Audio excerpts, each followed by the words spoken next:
Braking the world record in cobra pose day 5. நான் என்ன நினச்சேன்னா 10 நாளில் இந்த ரெக்கார்டை பிரேக் பண்ணிவிடுன்னு சொல்லிட்டு சேலஞ்ச் பண்ணேன். ஆனால் ஒரு நாளும் டைமிங் இம்ப்ரூவ் ஆக டே 4லேயே எனக்கு ஒரு தெனாவட்டு வந்துருச்சு. டே 5யோட இந்த ரெக்கார்டை பிரேக் பண்ணிவிடுவேன். இந்த தெனாவட்டு பேச்சுக்கு காரணம் என்னன்னு தெரியுமா?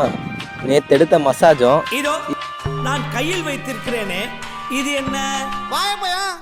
ஆமாம், இதுவும் தான் காரணம். தப்பாக்குதுண்ணா. டேய் அப்படி இல்லடா. இந்த வீடியோவில் நான் ரொம்ப நேரமாக மெயின்டைன் பண்ணியிருப்பேன். அதனால் நான் இந்த வீடியோ 20x போட்டுக்கிறேன். அதுக்கப்புறம் எல்லாத்தையும் பண்ணிவிட்டு மண்டை மேலே கொண்டே மறந்துட்டேன்ற மாதிரி என் தலையை கவர் பண்ண மறந்துட்டேன். பிஜிஎம் போடுவோமா?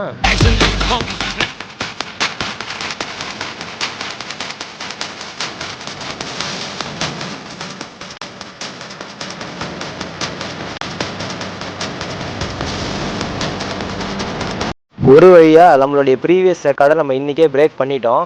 அண்ட் இதை நான் இன்டர்நேஷ்னல் புக்ஸ் ஆஃப் ரெக்கார்டுக்கும் அப்ளிகேஷன் கொடுத்துருந்தேன். அவங்க என்ன சொன்னாங்கன்னா, அந்த வீடியோடைய ப்ராசஸிங் ஃபீஸே வந்து 8,000 ஆகும். அதுக்கப்புறம் உங்களோட இது செலக்ட் ஆச்சுன்னா உங்களுக்கு மெடல்ஸும் சர்டிஃபிகேட்ஸும் ரிசீவ் பண்ணிக்கலாம்னு சொல்லியிருந்தாங்க. ஆனால் ஒன்று, நான் இதை சும்மா ரீல்ஸ் எடுக்க தான் இந்த சேலஞ்சை எடுத்தேன். இது எனக்கு 8,000 வேர்த்தாக தெரியல. அப்புறம் இதுக்கு அப்ளை பண்ணலாமா வேணாமா, இது வேர்த்தா இல்லையா அப்படின்றதெல்லாம் நீங்கள் தான் கமெண்ட் செக்ஷன் சொல்ல போகிறீங்க. சொல்லிட்டு போங்க. பை.